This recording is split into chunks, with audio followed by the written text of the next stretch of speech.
La Déclaration universelle des droits de l'homme stipule que lorsqu'une personne s'estime en danger dans son pays, elle a le droit de demander l'asile dans un autre.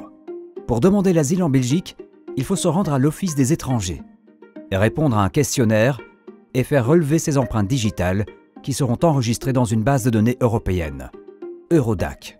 Cela permet de vérifier si la Belgique est bien responsable de l'examen de la demande ou s'il revient à un autre pays européen de la traiter. Dans ce cas, en regard du règlement Dublin, la Belgique demande à ce pays de se charger de la demande. Une fois enregistré, le demandeur d'asile est autorisé à rester légalement en Belgique le temps de la procédure. Il a aussi le droit de bénéficier d'une structure d'accueil. En fonction des places disponibles dans le réseau d'accueil, le demandeur sera orienté, dans un premier temps, vers une structure collective ou individuelle. Celles-ci sont gérées par différents opérateurs comme les CPAS, Faits-d'Asile ou la Croix-Rouge. La Croix-Rouge est un acteur humanitaire de l'accueil qui est spécifiquement mandaté par l'État belge pour remplir cette mission. Dans nos centres Croix-Rouge, outre l'hébergement et les repas, le demandeur d'asile bénéficie d'une prise en charge personnalisée. Dès son arrivée, il est encadré par des collaborateurs qui l'aident à s'installer.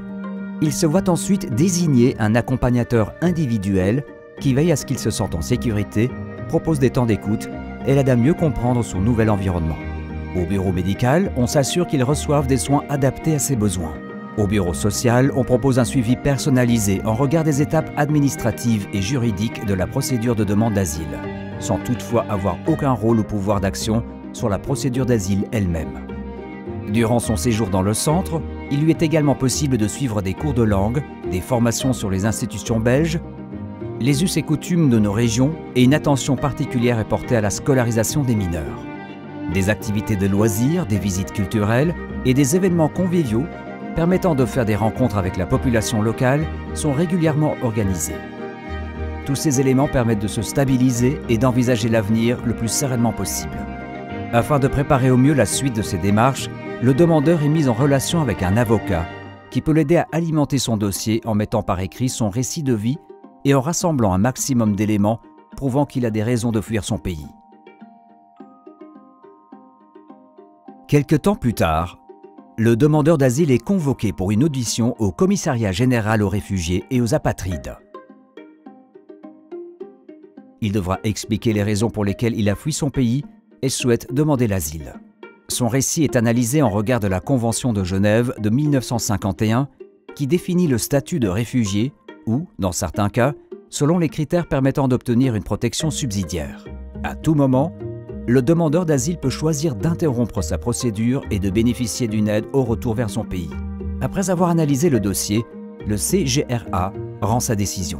S'il est négative, le demandeur reçoit un ordre de quitter le territoire. S'il est positive, le demandeur est reconnu en tant que réfugié ou bénéficie d'une protection subsidiaire et se voit délivrer un titre de séjour. Une fois ces décisions rendues, qu'elles soient positives ou négatives, la procédure prend fin, ainsi que le droit à l'accueil. Avec l'aide de l'équipe du centre d'accueil, le demandeur d'asile se prépare à quitter le centre et prend contact avec des services compétents selon sa situation. Si la demande est refusée, il peut décider d'entamer une nouvelle procédure d'autorisation de séjour, de retourner volontairement dans son pays.